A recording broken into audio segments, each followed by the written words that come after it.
Hello everybody and welcome back to another episode of the KD Adventures. Now I've done a couple of these videos now where I rate my top 10 rides at different parks. So far we've covered Walt Disney World, which was actually really difficult because there's like a gazillion rides there. And we've also covered Universal Studios, so if you want to go check those videos out, I'll leave a link in the description down below. But today we're going local, and as you can probably tell from the title, today we're going to be covering my top 10 rides at Alton Towers. So if you don't know what Alton Towers is, it is a huge theme park here in the UK, and it is my personal favourite, and it is also home to some of the biggest and the best rides in the whole world. So today I'm going to be rating each of those rides from 1 to 10. Before we get into this video, I just want to let you know that these are my personal opinions. Everyone has their different opinions on rides, like you're not going to find any rides from CBeebies Lands on my list, but they may very well be on yours. So after you've watched this video, let me know down in the comments below your top 10 rides at Alton Towers, because it really does interest me with this kind of thing, and I'd love to know your thoughts. As always, if you do enjoy watching this video, make sure to hit that like button to let me know, and if you're new to the channel and you're feeling extra cheeky, make sure to hit that subscribe button and ring that notification bell so you don't miss a single thing, because we make plenty of theme park related videos here at the KD Adventures which you don't want to miss. So here are my top 10 rides at Alton Towers. Number 10, the Runaway Mine Train. The Runaway Mine Train opened in March 1992 and is a powered steel coaster manufactured by Mack Rides. Located in the Katanga Canyon area of the park, the Runaway Mine Train is a fun ride for the whole family. What's great about this coaster is that it usually makes 2 circuits for each ride. However, if you visit on a quiet day, it's possible to run for 3 or more circuits. The coaster itself isn't very intense, as it is a family coaster. However, it does have some pretty fun elements, and you even run alongside the Congo River Rapids, which means you can wave at the passengers floating past. Not only is the Runaway Mine Train a great ride, but it's also the oldest coaster in the park, which makes it even more special. Number 9, Rita. Keep your heads back and hold on tight, because at number 9 we have the formerly known Queen of Speed, Rita. Rita is a launched coaster designed by Intamin and accelerates from 0 to 61 miles per hour in 2.5 seconds. When the coaster opened in 2005, it was a little bit different to what you see today, as it was themed around a drag racing concept. However, in 2010, when the Coaster 13 was introduced, which we'll talk about later, the area was renamed for Dark Forest, and Rita was then themed as an escape cart to escape the Dark Forest. The ride itself is super fun, including airtime hills and of course that accelerated launch. However, the length of the ride and the roughness in some areas puts this further up the list than other coasters in the park. Rita was also the first roller coaster that I ever went on, so it would be wrong for me not to put it on this list at all. Having said that, it is still a fun coaster, and if the queue is short enough, it's definitely worth a ride when visiting the Dark Forest. Number 8, Spinball Whizzer. A year before the Queen of Speed opened, we saw the opening of Spinball Whizzer. Spinball Whizzer is a spinning coaster themed to a pinball machine. However, in 2010, it was rebranded to Sonic Spinball, as Alton Towers formed a partnership with video game company Sega. As the deal came to an end, when the 2016 season began, it was rethemed back to the original Spinball Whizzer. This coaster is super fun, and although it's a roller coaster, it's still aimed for all the family, young and old. At top speeds of 37 miles per hour, it's not too intense compared to the other rides at the park, but it's still a highly enjoyable coaster, and I always try and make some time in my day to have a ride. Therefore, Spinball Whizzer sits at my number 8 spot. Number 7, Galactica. Forbidden Valley is home to 2 of the park's biggest coasters, and the first one to make it on the list at my number 7 spot is Galactica. Galactica is a flying coaster, and was the first ever flying coaster manufactured by B&M. If you don't know what a flying coaster is, it's where you ride in a prone position to make you feel like you're flying. The coaster itself wasn't always known as Galactica. From 2002 when the ride opened until the 2016 season, the ride went by the name of Air. It would then be rethemed to Galactica, so the ride could introduce the new virtual reality headset which the riders could wear as they experienced the ride. Over a short time, the VR wasn't very popular and slowly began to disappear, and in my opinion it did seem unnecessary, as the coaster was already good without having the VR experience. At the start of the 2018 season, the VR was reduced to only the back 3 rows, and a year later, it was gone completely. So it's basically back to air again, however, there's no plans on the name changing back.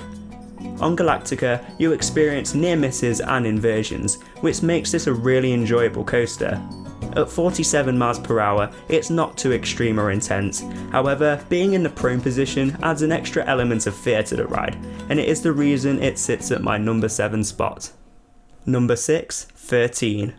If you go down to the woods today, you better not go alone, because at number 6 is 13. I still can't believe this ride is 10 years old. It feels like yesterday I was waiting hours in the queue when it first opened. 13 is a coaster manufactured by Intamin and was the world's first free-fall drop coaster. 13 was built on the former site of Corkscrew, and it is definitely the best family coaster at the park in my opinion. Advertised as a psycho coaster, 13 was really hyped up before the opening. I still remember all the adverts and the promo for the ride, and it looked like it was going to be something very intense. However, 13 ended up being a family coaster, but having said that, it's still a great ride and I always love experiencing it. After you go around the track, you enter the building where you drop, and I really love how this is done. Before you drop the 5 meters, the lights go out and the track jolts. If you've never been on the ride and you don't know what to expect, this is pretty scary. And of course, after you drop, you experience a backwards helix, which is super fun. Overall, although 13 isn't this intense coaster everyone was expecting, I still think it's one of the best rides at Alton Towers, and if the queue isn't too long, I always try and make time for it in my day to have a ride. Number 5, Oblivion. In 1998, we were introduced to the world's first vertical drop roller coaster. I didn't get to experience this ride until years later, as in 1998 I was only 3 years old.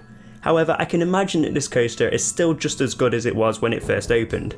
Although it's super short at just seconds long after you drop vertically through the ground, it's still one of the most intense, fastest and most intimidating coasters at the park. I remember the first time I went on this coaster.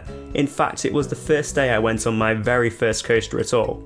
And I remember just staring at it plummeting through the black hole, and it genuinely terrified me. But eventually I managed to pluck up the nerves to have a ride, and I'm so glad I did, because now it's one of my favourite rides at the park, and it helped me get over my fear of coasters in general. When riding Oblivion, you reach speeds up to 68 miles per hour, making it the 3rd fastest coaster in the UK, and the fastest coaster at Alton Towers. Oblivion is pretty old now, it's over 20 years old, and in my opinion, some areas could do with touching up with in the queue. However, the coaster itself is great, and the reason it's up there on my top 10 list. Number 4, Hex. At my number 4 spot, we have my favourite dark ride in the UK, Hex.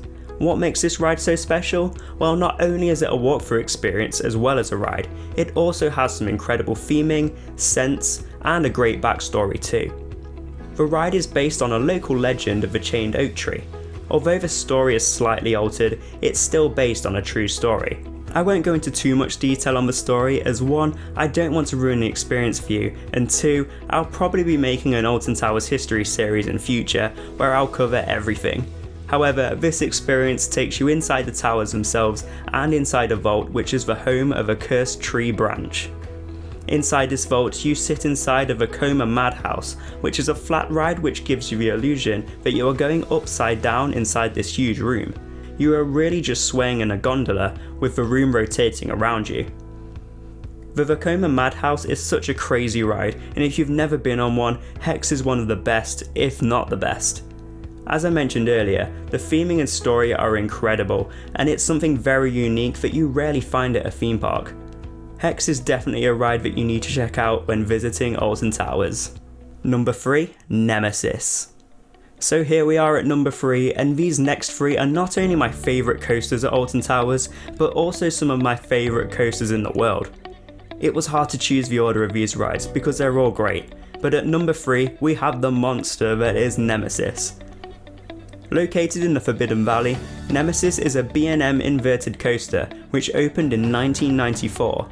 This was one of the first B&M coasters outside of the US, and although it's now over 25 years old, it's still one of the best coasters out there. On the ride you encounter 4 inversions, including a corkscrew straight after the first descent, a 0G roll, and a vertical loop. Nemesis is one of the most intense coasters and it is loved by many. Since opening day, approximately 50 million people have ridden Nemesis and there's no plans on this ride coming to an end anytime soon. Nemesis has received such a positive reception that 2 more Nemesis branded rides opened at Thorpe Park and Alton Towers in the 2000s. Nemesis Inferno opened at Thorpe Park in 2003, and Nemesis Subterra opened at Alton Towers in 2012, but it closed just a few years later in 2015. Nemesis is by far one of the best rides at Alton Towers and in the whole world, and one that cannot be missed. Number 2, the Smiler. At number 2 we have another record breaker, but unlike the other world's firsts at the park, the Smiler still holds the record of most inversions on any coaster in the world. With 14 inversions in total, the Smiler is obviously one of the more intense rides at the park. However, this makes it one of my absolute favourites. The previous coaster to appear in this area, the Black Hole, closed in 2005. However, the Smiler opened many years later as construction began in 2012. The ride opened a year later in 2013 and has been a favourite in the park ever since. This one was very close on my list with Nemesis. With the amount of inversions and airtime hills, the Smiler just beats it in my opinion. Not only is this coaster super fun, the theme of it is also very different. The theme behind the ride is that the Smiler has been designed by the Ministry of Joy to make people smile, which of course is where the name comes from. The main feature in the centre of the ride is a giant structure with a wraparound screen called the Marmalizer, which has 5 legs with 5 different functions. As you pass through the different sections of the ride, the Marmalizer assists in turning you into a smiling advocate, whether that's tickling you, hypnotising you, or even spraying you with laughing gas. The Smiler is an all-round fantastic coaster. The only negative I have to say about it is that it can sometimes be a little rough, and the theming in some areas of the queue are a bit weak to say the overall theme behind the ride has so much potential. Having said that, the coaster is still great and it sits rightfully at my number 2 spot. Number 1, the Wicker Man. The newest and by far the best in my opinion, at my number 1 spot we have the Wicker Man. I was a bit concerned in 2016 as one of my favourites, the flume, disappeared from the park. Why would you get rid of your log flume? But if I could go back in time and tell myself it would all be okay, then I would, because now in its place sits the Wicker Man, manufactured by Great Coasters International. So what makes this ride so great? Well, to start with, the theming is fantastic and right up my street. You also have a pre-show which really hypes you up for the ride, some amazing scents, lighting and video projections. The theme of the ride is that you have been chosen by a pagan community to feed the flames of the Wicker Man. As you pass through the Wicker Man himself, he sometimes lights up in flames. As for the ride itself, you only travel at 43 miles per hour, which doesn't seem like a lot, but if you experience the ride, mainly at the back row, it feels a lot faster. Wicker Man is up there with my favourite rides in the world. It's fun, fast and has a great story. Therefore, the Wicker Man deserves its rightful place at number 1. So there we have it, those were my top 10 rides at Alton Towers. As I said earlier, everyone has their own opinions on rides, so let me know your top 10 down in the comments below. Soon I'll be covering my top 10 rides at other parks, so stay tuned for those. And also, now the parks are back open, I'll be bringing back more vlogs very soon, so keep an eye out for those as well. But that's it for this video, I really hope you enjoyed it. Thank you all for watching, and I will see you in the next one.